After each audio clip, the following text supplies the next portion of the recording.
दोस्तों भ्रष्टाचार क्या है, कितने प्रकार के होते हैं भ्रष्टाचार। अब आप लोग कहेंगे कि मुकेश को हो क्या गया, भ्रष्टाचार तो केवल एक ही प्रकार के होते हैं ना। लेकिन आप लोग गलत सोच रहे हैं दोस्तों। इस देश में जिस प्रकार से कानून एक तो है, लेकिन गरीबों के लिए अलग कानून हो जाती है और अमीरों के लिए अलग कानून हो जाती है। गरीब के घर में रेप हो जाए, मर्डर हो जाए या चोरी हो जाए, उसको FIR लिखाने के लिए अपनी एड़िया रगड़नी पड़ती, चप्पल घिसने पड़ते हैं। लेकिन एक अमीर को एक फ़ोन कॉल से FIR हो जाता है। इस प्रकार से इस देश में भ्रष्टाचार की परिभाषा भी दो प्रकार की होती है दोस्तों। जिस प्रकार से सत्ता पक्ष के लिए भ्रष्टाचार के जो प्रारूप है वो अलग हो जाते हैं और विपक्ष में बैठे लोगों के लिए जो भ्रष्टाचार के प्रारूप है वो अलग हो जाते हैं। उन अधिकारियों के लिए जो सत्ता को सपोर्ट करते हैं उनके लिए भ्रष्टाचार का प्रारूप ही अलग हो जाता है और जो विपक्ष को सपोर्ट करते हैं उनके लिए भ्रष्टाचार का प्रारूप ही अलग हो जाता है।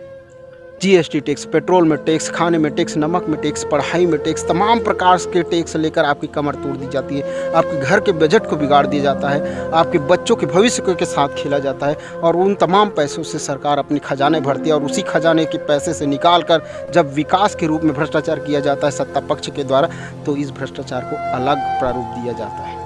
महाराष्ट्र की ही बात कर रहे हैं दोस्तों। वीर छत्रपति शिवाजी राव जी की मूर्ति, उसकी प्रतिमा, जिसकी उद्घाटन 4 दिसंबर 2023 को प्रधानमंत्री नरेंद्र मोदी जी ने अपने हाथों से किया था दोस्तों। वो महज 8 महीने हुए हैं और उसकी प्रतिमा आज गिर गई है, भरभरा कर चरमरा गई है। 3600 करोड़ की लागत से बनाई गई ये मूर्तियाँ, उसमें खर्च आई थी, वो भरभरा कर महज 8 महीने में गिर जाती है दोस्तों। क्या कारण है? महज एक गरीब झोपड़ी बनाता है, उसमें 200 की झिल्ली डालते हैं, उसकी छत नहीं टपकती। 20,000 करोड़ के विस्टा प्रोजेक्ट में बनाई गई सांसद की छत टपक जाती है। क्या कारण है? एक चिड़िया का घोंसला का छत नहीं टपकता, प्रभु श्री राम जी का गर्भगृह टपक जाता है। क्या कारण है? जब एक मजदूर, एक गांव वाले मिलजुल कर एक सड़कें बनाते हैं, वो सालों साल चलती है और अरबों खरबों रुपए में बनाई गई सड़कें महज 2 महीने में धंस जा रही, गड्ढे हो जा रहे हैं। ये स्थिति है भ्रष्टाचार की। इसीलिए मैं कहता हूँ दोस्तों कि भ्रष्टाचार के कई प्रारूप हमारे देश में होते हैं। सत्ता पक्ष के लिए अलग भ्रष्टाचार होते हैं, विपक्ष के लिए अलग भ्रष्टाचार होते हैं। जब सत्ता पक्ष के बनाई हुई कोई भी चीज़ विकास के नाम पर गिर जाते हैं तो उसके जांच के लिए एजेंसियां बैठ जाती है और वो जांच करती रहती है। सत्ता विपक्ष में चली जाती है और वो जांच आज तक पूरा नहीं होता।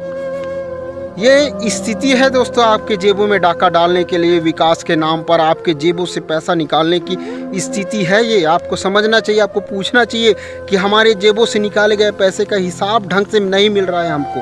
हमारे बच्चों के भविष्य से के साथ खिलवाड़ करके जो पैसे आप लोग ले रहे हैं उसका हिसाब आप हमको ढंग से नहीं दे रहे हैं। कैसे अरबों खरबों रुपये में बनाए गए पुल भरभरा के गिर जाते हैं, कैसे अरबों खरबों रुपये में बनाए गए सड़कें धड़ाम से गिर जा रही है, कैसे लाखों करोड़ों रुपए में बनाए गए एयरपोर्ट की छत टपक रहे हैं, प्रभु श्री राम जी का गर्भगृह टपक रहा है। आपको सोचना चाहिए दोस्तों, आपको सत्ता पक्ष से सवाल पूछना चाहिए और पूछना होगा। अभी नहीं जागेंगे तो कब जागेंगे?